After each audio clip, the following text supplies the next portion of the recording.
Hello, it's your favorite sports Unc here. Don't forget to hit that subscribe button to join the fastest growing community on YouTube. Remember, Nightcap doesn't happen without you. So please subscribe or you're going to make Ocho cry. Notre Dame wins the Orange Bowl and advances to the national title game. Mitch Jeter kicked a 41-yard field goal in the Orange Bowl in the final seconds to give Notre Dame a 27-24 victory over Penn State. And they will face the winner of the Texas-Ohio State game, Ocho. Look, this game turned out to be very exciting, considering the limitations of the quarterbacks. Me personally, and this is not to try to disparage anyone, but I think both quarterbacks are limited. Both quarterbacks have limitations that limit what we – but because it wasn't like one quarterback was better than the other and we got it lopsided. Right. Because both of them was limited, we got a hell of a ball game. Bingo. Because of that, listen, the game ended the way people, if you traveled, if you paid the amount of money you paid to come all the way to Miami to the Hard Rock Stadium to watch Notre Dame versus Penn State, you got your money's worth. You got your money's worth in the game. Now, I know Penn State fans might be upset that they're going home, but the way the game came out and the announcers jinxed, oh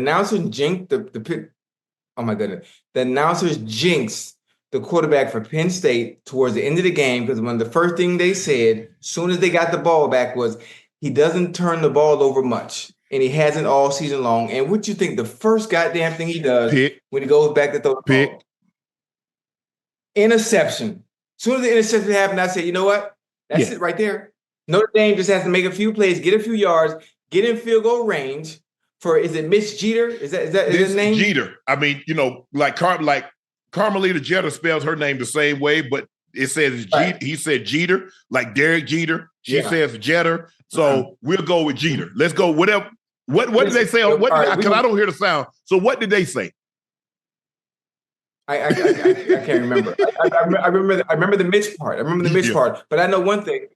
I don't know if he's married. I don't know if he has a girlfriend. But boy, look here.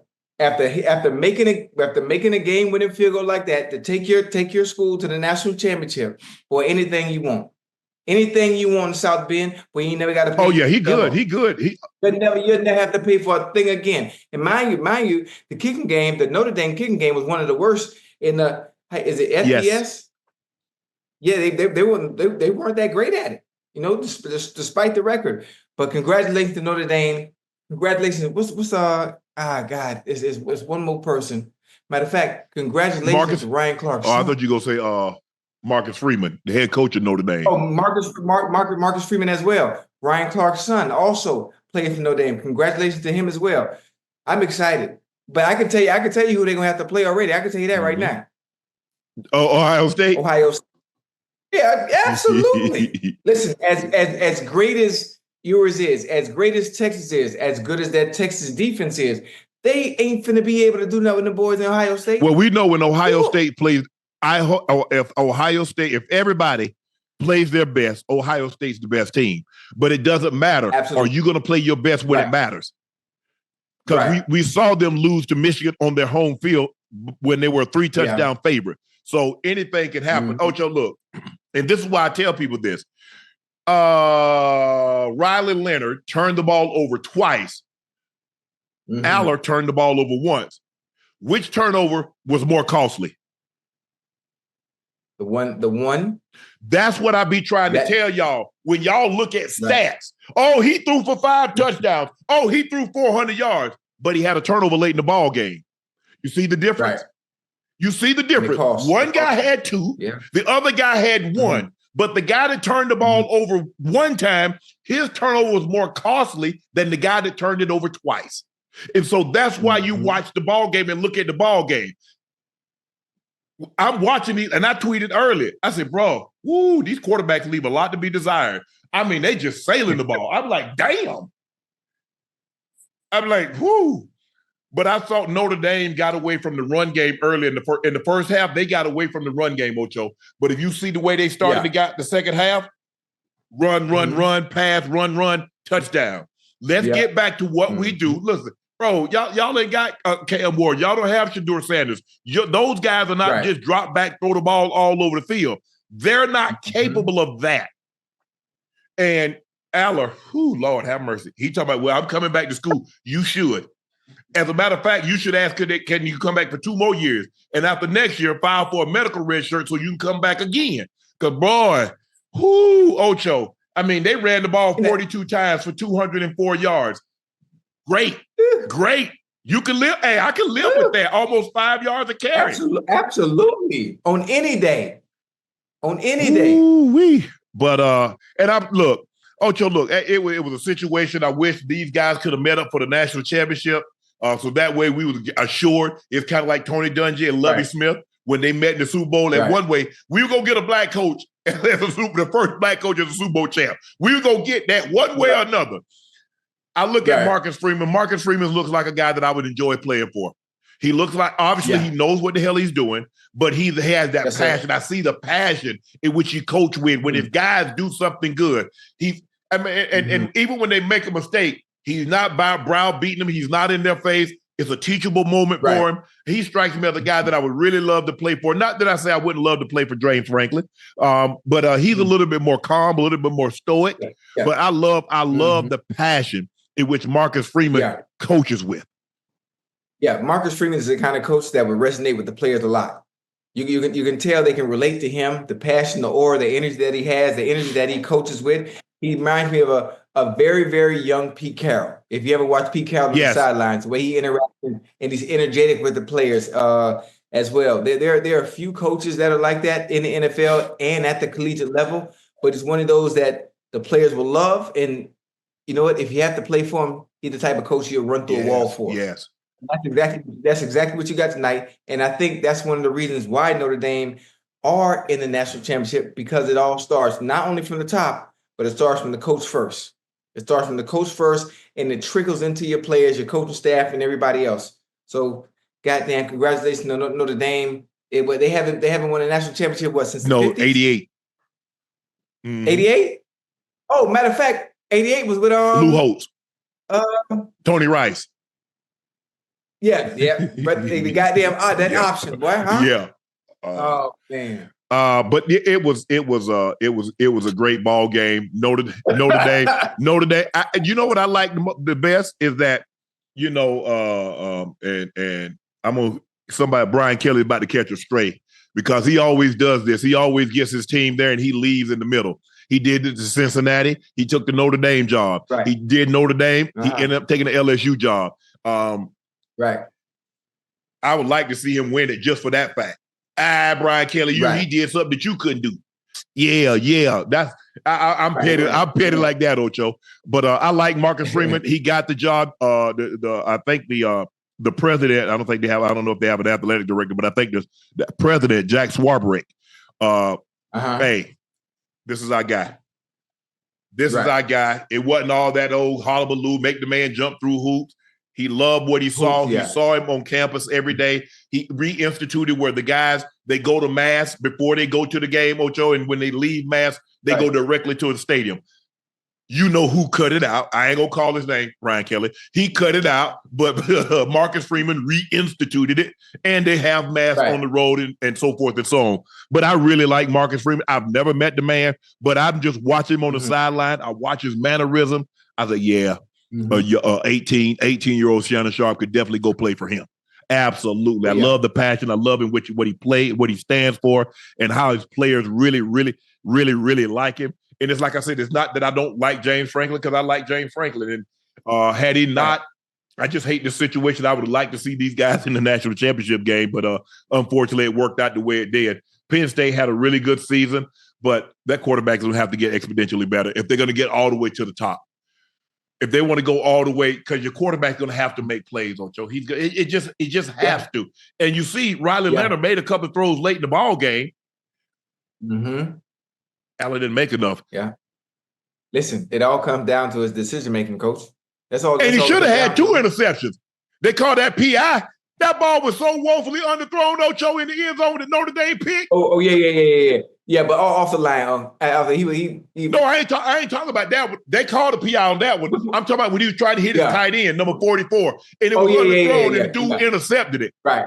And they called PI on that. Yeah, well, he threw 3 interceptions, but that was because he held it, And even on that long, yeah. But this was a good game, Ocho. I did not expect this game to be this good. Looking at the quarterback play and how limited it was. But I was in the game. I was like, bro, you see all that inside pressure? Run a bubble screen because you got one-on-one. You get a block. All you want to do is get in field goal range. But you hit this bubble screen, Ocho. You miss a tackle. You to the house. Yeah, I was saying it looked like Notre Dame almost didn't have an answer for the pressure that Penn State was putting on at the end of the game. Because the thing is, I mean, they was getting. He was fooling them. They thought they was going to come with pressure. They come with a 4-man rush and get home. I was just about to say the same thing. They getting home with a 3-man rush. They confusing him. They got the backers in the goddamn A gap, like they coming, but they're not coming. So and they made it a little bit more difficult than it should be. They call it mugging. They walk the guys up in the middle, and you think inside pressure's coming, but they bring edge pressure. It's just it's still 4 men, but you think those two coming, they're not coming, they're bailing out, and the 2 outside guys. But Leonard doesn't really have any feel. I'm like, bro, you don't feel the guy inside, and you step right up and go and Abdul Carter sack. I'm like, bro, you got to be able to feel that. The really good ones, they feel it. Listen, Abdul Carter. Yeah, man. Listen, boy, young bull gonna be special, boy. Well, if you wear that number, you got to be special. Well, listen, it's something about the defensive ends that come out of Penn State that wear the number 11. Special. Yeah. He's special. He showed up the party. I'm mad that his play wasn't warranted with a W behind it, but he's gonna be nice. Yeah. Now he's gonna have to work on a counter move because right now all he got is that underarm rip. If you notice, Ocho, what he do, underarm rip every time. Underarm rip. Now he's gonna have to work on a counter. Go with the bull. Go with the FA. Hit him with the Dwight Freeney. Hit him with the Dwight Freeney. Hit the inside shoulder spin and get home. Yeah. But he's young, and when go ahead. He got to have multiple things that he can do. Obviously, playing the defensive end position. I'm not the defensive end, but I understand there are a multitude of things you can do coming off the edge. You can set him outside and bring him back in. You can set him inside and bring him back out. You can bull rush. You can rip inside. You can spin. You can come high. You can come low and spin off. Nigga swat. Listen. It's so many things you can do. But they said he's hurt, Ocho. They say he's dealing with some injury because if you look at it, when he came, the one drive that they came in the second half, he missed a lot of the plays, and they went right down the field. And when he was on the field, because he was held, his first step, he could jump out the ball. Quick. And that's what those guys, you look at Barr wore number 11. You look at Michael Parsons, he wore number 11. Those guys really get after, their first step, and that's what you need to have, that initial quickness to get to the edge. And then once you get to edge and he can bend, that's what you got to have. You got to have that pliability, guys that can bend. You look at a Von Miller. You look at a Derek Thomas. You look at a TJ Watt. You look at Michael Parsons. You look guys, even Myles Garrett at his size can bend. Brucey, go back and study. I mean, Brucey damn near be parallel to the ground at 280 pounds. Oh man, and he's strong as hell now. Yeah, but I like the kid. He's gonna be a high draft pick. He ain't getting outside the top 10. He ain't getting outside the top 10. Wait. He might not get out of the top 5. Honestly. He might not. He might not get. It all depends on who's drafted in that spot. Do somebody fall in love with him and move up? Right. And go grab him, huh? But teams, all things being equal, you want the quarterback. You want that guy because that's the guy that's going to touch it every time. That's the guy that's going to produce your points. It's only 2 of them now. It's only 2 of them. It ain't that many to go around, especially in this draft that are of quality that you can know can be franchise quarterbacks. I love the tight end from Penn State, Warren. I see why he won the Mackey Award, a nation's top tight end. Nice. He's big, he can run. Nice. Now, the one thing we know about Notre Dame, they're gonna keep them some big ass tight ends that can run and catch. I don't know where they get them. Hey, can you run? Can you catch? Son, you go play tight end. Go to Notre Dame. They keep them. I'm talking about 6'5", 6'6". I'm thinking, damn. Listen, they keep them. I don't know. When you think about university, I mean, tight end university, as opposed to the moniker that LSU has garnered. Is either Iowa or Notre Dame Notre Dame with a tight end. Iowa, Notre Dame. There's something about them in producing tight ends that Midwest always fare well. they get them corn-fed boys that used to working on the farm. Yeah. They don't care enough. They don't care enough about the cold. But I like them. I like the the tight end from Penn State. Got great hands. Got great runnability. He got decent hips. And that's what I look for when I look at a tight end. I'm looking at his hips. Can he dip his hips? Can he drop his hips? If he can drop his hips, he can play. He can move. That way he's fluid. And all the tight ends, you look at them, most of them are big now. And obviously they're not going to be able to drop their hips like I could because, hell, I played wide receiver and I was only 228 pounds. But they can drop their hips. They can drop their hips well enough at 245, 250. Those guys are huge, man. They look at it. I mean, I'm looking at these dudes. I'm like, what the hell? Right. But they can move. You look at Hawkinson, you look at Kittle, you look at Kelsey, you look at McBride, you look at Laporta, you look at Ingram. All these guys, big guys, 6'3", 6'4", 6'5", 245, 255, 260, can run, can drop their hips. How big is Brock Bowers? Brock Bowers probably about 6'3", 6'4", about 245, 250. So all of them, like yes. Oh, I'm the last of a dying breed. You're not gonna see more tight ends like Shannon Sharpe, 6'2", 228 pounds playing that position, bro. You got to think about it. DK Metcalf bigger than me. Julio was bigger than me. T.O. was bigger. Bro, I'll say it, bro.